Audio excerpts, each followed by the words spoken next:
டிடிஎஸ்ல வெளியாக ஆட்டோமேட்டிக்காக தேட்டர் எல்லாமே வந்து டிடிஎஸ் முறைக்கு மாறி இருக்காங்கன்னா அப்போ சினிமாவில் ரத்னம் சாருக்கு இருந்த ஹோல்டு என்னவா இருக்கும் அப்படிங்கிறது நம்ம எல்லாருக்குமே தெரியும். மூத்த பத்திரிகையாளர்கள் அத்தனை பேருக்கும் தெரியும். கண்டிப்பாக புதுசாக வந்தவங்களுக்காக தான் இதை நான் சொல்லிக்கிட்டு இருக்கேன். எனக்கெல்லாம் ஒரு மிகப்பெரிய வாய்ப்பு, சினிமாவை பற்றி கொஞ்சமாச்சும் தெரிஞ்சுக்க முடிஞ்சிச்சுன்னா. அவர் அவ்வளோ நல்லா அவருக்கு பிடிச்சிருக்கு. பவன் சார் வந்து ஆக்சுவலாக மிகப்பெரிய டெக்னீஷியன், ஒரு டைரக்டர். ஆக்சுவலி இந்தியாவில் நிறைய ஸ்டார்ஸ் இருக்காங்க. இப்போ ரஜினி சார், அமிதாப் பச்சன், சிரஞ்சீவி சார் எல்லாம். ஆனால் டெக்னிக்கலாக கமல் சார், அவர் பவன் கல்யாண் வந்து ஜாஸ்தி படம் பண்ணல, ஒரே ஒரு படம் டைரக்ட் பண்ணார். ஆனால் அவருக்கு அவ்வளோ நாலேஜ் இருக்குது, டெக்னிக்கலாக அவ்வளோ அரேஞ்ச் பண்ணவர். இந்த படம் நாங்கள் பேன் இண்டியான்னு அனௌன்ஸ் பண்ணிட்டோம். அவர் இப்போ பொலிட்டிஷியனாக இருக்கார், டிஃபெக்ட் சிஎம்மாக இருக்கார். பட் அவருக்கு ரெஸ்பான்சிபிலிட்டின்னா என் மானம் போயிடுமோ, மரியாதை போயிடுமோ, நீங்கள் சும்மா பேன் இண்டியான்னு அனௌன்ஸ் பண்ணிட்டீங்க, அது சரியாக வரணும் அப்படின்னு சொல்லி அவர் ரொம்ப கேர் எடுத்து பண்ணுங்க. எப்படி வந்திருக்கு, அப்படி நல்லா வந்திருக்கா, கிராஃபிக்ஸ் நல்லா எல்லாம் சொல்லுவாங்க. கடைசியில் நான் நல்ல குவாலிட்டி வராதுன்னு.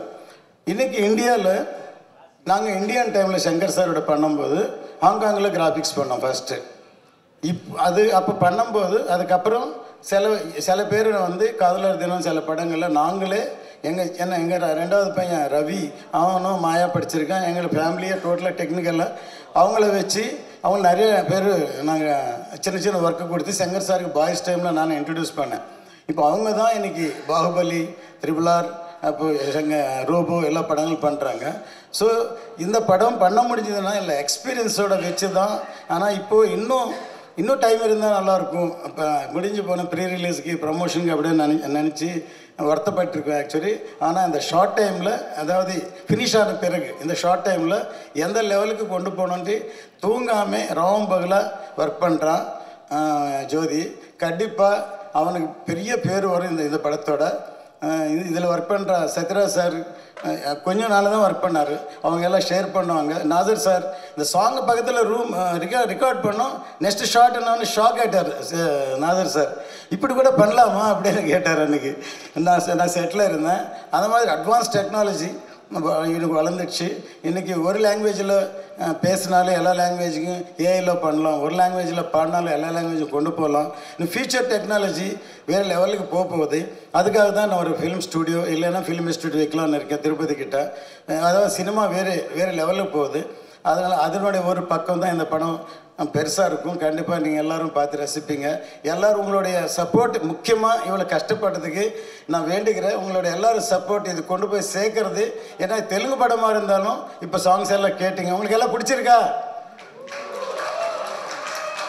ஒரு தமிழ் படம் மாதிரி அந்த ஃபீலிங் கொண்டு வரணும்னு சொல்லி தான் நாங்கள் இங்கே ஒரு ஜஸ்ட் முதல்ல வந்து ப்ரெஸ் தான் மீட் பண்ணோம். நீங்கள் தான் கூட ப்ரெஸ் மீட் வச்சுருக்கோம். வந்த உடனே ஒரு நண்பர் கேட்டார், ஏன் சார் ப்ரெஸ் மீட் தானே, கல்யாண் சார் வரல, இதுக்கே இவ்வளோ செலவு பண்ணேன்னு கேட்டார். சரி, நான் சிரித்தேன். சரி, நமக்கு வந்து ஜென்ரலாக வந்து எந்த படம் பண்ணும்போது எங்களுக்குள்ள டெக்னீஷியனாக இல்லை ப்ரொடியூசரா இது வார் நடக்கும் எனக்கு. ஆனால் டெக்னீஷியன் தான் டெவலப் பண்ணிவிடும். எப்போவுமே பார்த்துக்கலாம், இன்னும் கொஞ்சம் பண்ணலாம், இன்னும் பெட்டர்மெண்ட் பண்ணலாம் அப்படின்னு சொல்லி பண்ணுவேன். அதனால தான் 90% all my films are super hit, all films. இப்போ விஜய் சாரோட 3 படம் பண்ணேன், Kushi, Ghilli, Sivakasi. After 25 years Ghilli rerelease பண்ணால் ஸ்டேட் ஃபிலிம் மாதிரி ஓடி இருக்கேன். அதே மாதிரி அஜித் சாரோட 3 படம் பண்ணேன், வேதாளம், ஆரம்பம் இருந்தால், கமல் சார் இண்டியன், மாதவனோட ரன், விக்ரமோட தூள், எல்லா படமே. ஒரு உதய தியேட்டர் ஓனர் ஒரு வாட்டி சொன்னார், படங்களே ஓடலை, தியேட்டர் மூடணுமா அப்படின்னு நினச்சோம். இந்த வருஷம் 2 படம் என் படம் ரிலீஸ் பண்ணால் தூள், ரன் 2மே சூப்பர் ஹிட் ஆச்சு. ஏன்னா நம்ம முதல்ல டிசைட் பண்ணுறோம் இது மக்களுக்கு எது பிடிக்கும், எந்த பாயிண்டில் பண்ணணும், எது வேணால் ரசிப்பாங்க. டிசைட் பண்ண பிறகு தான் நம்ம இன்வெஸ்ட் பண்ணுறோம். அதனால் என்னுடைய அனுபவம், என்னோடய பேஸ்மெண்ட், இந்த மண்ணில் நான் கற்றுக்கிட்டது, இந்த சினிமாவுக்காக நான் வாழ்ட்டேன். கண்டிப்பாக இன்றைக்கி எமோஷன் ஆகிட்டு சொன்னீங்க, எல்லாம் சப்போர்ட் பண்ணோம். தேங்க்யூ. ஏஎம் ரத்னம் சார், இந்த பேருக்கு ஒரு வைப்ரேஷன் உண்டு. மிகப்பெரிய சூப்பர் ஸ்டார், மிகப்பெரிய நடிகர்கள் படத்தில் நடிக்கும் பொழுது என்ன கிளாப்ஸ் வருமோ, ஏஎம் ரத்னம் அப்படிங்கிற ஒரு பேர் வரும்போது தமிழ்நாட்டோட பட்டி தொட்டியில் எல்லாம், தமிழ்நாடு இல்லை ஆந்திரா தமிழ்நாடு ஆந்திரா 2 இடத்துலையும் பட்டி தொட்டி வரைக்கும் அந்த பேருக்கு வந்து மிகப்பெரிய கைத்தட்டல் இருக்கும். ஏதோ 1-2 சம்பவம் பண்ணிட்டு வந்த தயாரிப்பாளர் கிடையாது, பண்ணது அத்தனையுமே சம்பவம் தான். ஒரு 30 வருஷத்துக்கு முன்னாடி இந்தியன், நம்மளால் யோசிச்சு கூட பார்க்க முடியல, இந்தியன் படத்தோட தயாரிப்பாளர் வெறுமனே பல கோடி ரூபா பணத்தை எடுத்துகிட்டு வந்து படம் பண்ணவர் கிடையாது. உழைச்சி சார் சொல்லியிருக்காங்க நிறையா, உழைச்சி மேலே வந்து ஒரு இந்தியன் மாதிரி ஒரு படம் பண்ணணும்னா அதுக்கு வந்து எவ்வளோ பெரிய தைரியம் வேணும், அதை தாண்டி சினிமா மேலே எவ்வளோ பெரிய காதல் இருக்கணும் அப்படிங்கிறது வந்து ரொம்ப முக்கியமானது.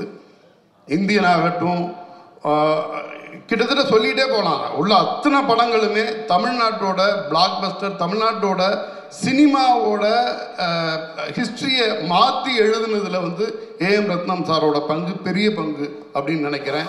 தமிழ் படங்களை வந்து எடுத்துக்கொண்டு போய் தெலுங்கில் ரீரிலீஸ் பண்ணதாக இருக்கட்டும், தெலுங்கில் உள்ள படங்களை தமிழ் வந்ததாக இருக்கட்டும், சார் போய் ஹிந்தியில் படம் பண்ணதாக இருக்கட்டும், எல்லாமே வரலாறு. ஒரு சின்ன விஷயம், நம்ம தமிழ் இண்டஸ்ட்ரிக்குள்ள தமிழ்நாட்டில் உள்ள எல்லா தேட்டர்லையும் ஒரு 15-20 வருஷத்துக்கு முன்னாடி டிடிஎஸ்ன்னு பார்த்துருப்போம், ஒன்றுமே கிடையாது. வேற ஒரு டெக்னாலஜி வர வேண்டிய நேரத்தில் ரத்னம் சாருக்கு டிடிஎஸோட சவுண்ட் பிடிச்சிருந்துருக்கு, அவ்வளோதான். தமிழ்நாட்டோட எல்லா தேட்டருங்களும் டிடிஎஸ் வந்து இன்ஸ்டால் பண்ண வேண்டியதாகிடுச்சு. என்ன காரணம்னா, சாரோட பெரும்பகுதியான படங்கள் டிடிஎஸில் வெளியாக ஆட்டோமேட்டிக்காக தேட்டர் எல்லாமே வந்து டிடிஎஸ் முறைக்கு மாறி இருக்காங்கன்னா, அப்போ சினிமாவில் ரத்னம் சாருக்கு இருந்த ஹோல்டு என்னவாக இருக்கும் அப்படிங்கிறது நம்ம எல்லாருக்குமே தெரியும். மூத்த பத்திரிகையாளர்கள் அத்தனை பேருக்கும் தெரியும். கண்டிப்பாக புதுசாக வந்தவங்களுக்காக தான் இதை நான் சொல்லிக்கிட்டு இருக்கேன். எனக்கெல்லாம் ஒரு மிகப்பெரிய வாய்ப்பு, சினிமாவை பற்றி கொஞ்சமாச்சும் தெரிஞ்சுக்க முடிஞ்சிச்சுன்னா ரத்னம் சாருங்கிற ஒரு யூனிவர்சிட்டியில் நான் எனக்கெல்லாம் பக்கத்தில் இருந்து பார்க்குறதுக்கான வாய்ப்பு கிடச்சிச்சு.